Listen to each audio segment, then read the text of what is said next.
بسم اللہ الرحمن الرحیم۔ السلام علیکم ساتھیوں۔ لفظ قیامت اپنے آپ میں درد، ڈر و خوف اور بے چینی رکھتا ہے۔ قیامت آنے کا خوف ہر ذی روح کو ہے۔ اللہ تعالیٰ نے اپنی مقدس کتاب قرآن مجید میں فرمایا کہ بے شک قیامت آنے والی ہے۔ پیارے ساتھیوں، ہمیں یہ جاننا ضروری ہے کہ قیامت کیا ہے، قیامت کے کیا معنی ہیں اور قیامت کیوں آئے گی۔ قیامت کے لغوی معنی کھڑے ہونے کے ہیں اور لفظ قیامت مصدر ہے، یعنی جس کا زمانہ پتہ نہ ہو، اور عرف میں یہ اس روز کے ساتھ خاص ہو گیا ہے جس دن مخلوق کو اٹھایا جائے گا، اور اس دن مخلوق اللہ تبارک تعالیٰ کے روبرو کھڑی ہوگی۔ قیامت کو عربی زبان میں ساعت بھی کہا جاتا ہے۔ لغوی معنی کے لحاظ سے غیر محدود زمانے کے کسی جزو کو عربی میں ساعت کہتے ہیں۔ اہل عرب لفظ ساعت کو موجودہ وقت کے لیے بھی استعمال کرتے ہیں۔ مثلاً یہ کہیں کہ یہ کام میں ابھی کروں گا۔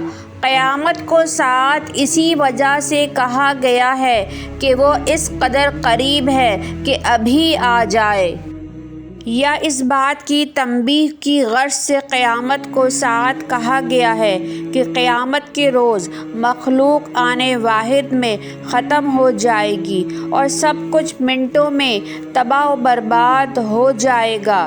یہ بات واضح ہے کہ قیامت اچانک آ جائے گی اور قیامت کے دن کی مقدار 50,000 سال کے برابر ہوگی۔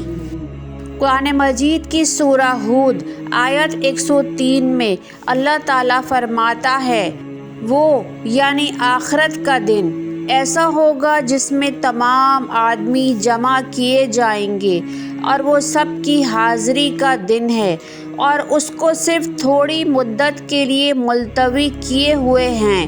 پھر جس وقت وہ دن آئے گا، مارے ہیبت کے لوگوں کا یہ حال ہوگا کہ کوئی شخص بغیر خدا کی اجازت کے بات تک نہ کر سکے گا۔ پھر ان میں بعض تو بدبخت ہوں گے اور بعض خوش قسمت ہوں گے۔ اللہ تعالیٰ نے اپنے بندوں کو ان کے اچھے اور برے کاموں کا بدلہ دینے کے لیے یہ خاص دن مقرر فرما دیا ہے۔ اس دن نیکوں کاروں اور بدکاروں کے اچھے اور برے اعمال کی جزا و سزا کا فیصلہ فرمائے گا، اور نیکوں کو جنت کی بیش بہا نعمتیں اور بدوں کو جہنم کا عذاب دے گا۔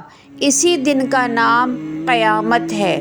قیامت حضرت اسرافیل علیہ السلام کے صور کی اس خوفناک چیخ اور دھماکے کا نام بھی ہے جس سے پوری کائنات ارض و سما دہل جائے گی، جس کی وجہ سے زلزلے کے اس قدر شدید جھٹکے ہوں گے کہ دودھ پلاتی مائیں اپنی اولاد کو بھول جائیں گی، حاملہ عورتوں کے حمل ساقط ہو جائیں گے، مرد اور عورتیں چیخ و پکار اور آہ و بکا میں مبتلا ہوں گے۔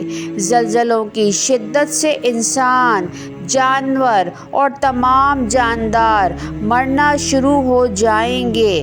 زلزلوں کی شدت اتنی زیادہ ہوگی کہ پورا عالم پھٹ کر ٹکڑے ٹکڑے ہو جائے گا، چاند، سورج اور ستارے، دیگر سیارے ٹوٹ ٹوٹ کر گرنا شروع ہو جائیں گے، جس کی وجہ سے کائنات میں شدید تاریکی کا سما ہوگا اور آسمان بھی اس سے محفوظ نہ رہ سکے گا، یہاں تک کہ پوری کائنات موت کی آغوش میں چلی جائے گی۔ اس عظیم واقعہ اور دن کی پیشگی اطلاع تمام انبیاء سلام اپنی اپنی امتوں کو دیتے چلے آئے ہیں۔ خود ہمارے پیارے نبی صلی اللہ علیہ وآلہ وسلم نے فرما دیا کہ قیامت سے قبل وہ سب سے آخری نبی ہیں۔ حضرت انس رضی اللہ تعالیٰ عنہ سے مروی ہے کہ حضرت صلی اللہ علیہ وآلہ وسلم نے ارشاد فرمایا، مجھے اور قیامت کو ان 2 انگلیوں کی طرح بھیجا گیا۔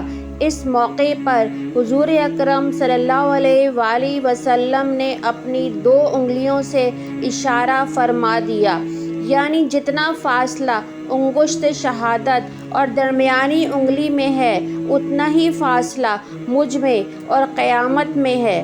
قیامت سے قبل فتنے رونما ہونے ہیں اور مسلمانوں کو امتحانوں اور آزمائشوں سے بھی گزرنا پڑے گا۔ ہمارے پیارے نبی صلی اللہ علیہ وآلہ وسلم نے ان فتنوں کی علامات، اسباب اور ان سے بچنے کی تدابیر بھی بیان فرما دی ہیں۔ آج ان احادیث کے مطالعہ کرنے سے یہ بات پوری طرح سے واضح ہو جاتی ہے کہ پیارے نبی صلی اللہ علیہ وآلہ وسلم نے 1400 سال قبل قیامت سے متعلق جو نشانیاں بیان کی تھی وہ حرف بحرف ظاہر ہو رہی ہیں۔ آج ہم اپنی آنکھوں سے ان نشانیوں کو پورا ہوتے دیکھ رہے ہیں۔ اب سوال یہ پیدا ہوتا ہے کہ کیا ہم اس دن کی تیاری میں مشغول ہوئے کہ نہیں؟ کیا ہم اپنی زندگی کی دوڑ میں نفسانی خواہشات کی تکمیل اور لذات میں محو ہو کر قیامت کو بھول تو نہیں گئے؟ کیا ہم اپنے رب کے روبرو کھڑے ہونے کے لیے تیار ہیں؟ کیا ہم نے اپنے اعمال کی درستگی کی طرف دھیان دینا شروع کر دیا ہے؟ قیامت کے بارے میں سوچ کر صرف خوف زدہ ہونا ہی کافی نہیں ہے، بلکہ ہمیں اس دن کی تیاری بھی کرنی ہے۔ اللہ تعالیٰ سے دعا ہے کہ وہ ہمیں قیامت کے دن کی پریشانیوں، رنج و تکالیف اور عذاب سے محفوظ فرمائے۔ آمین۔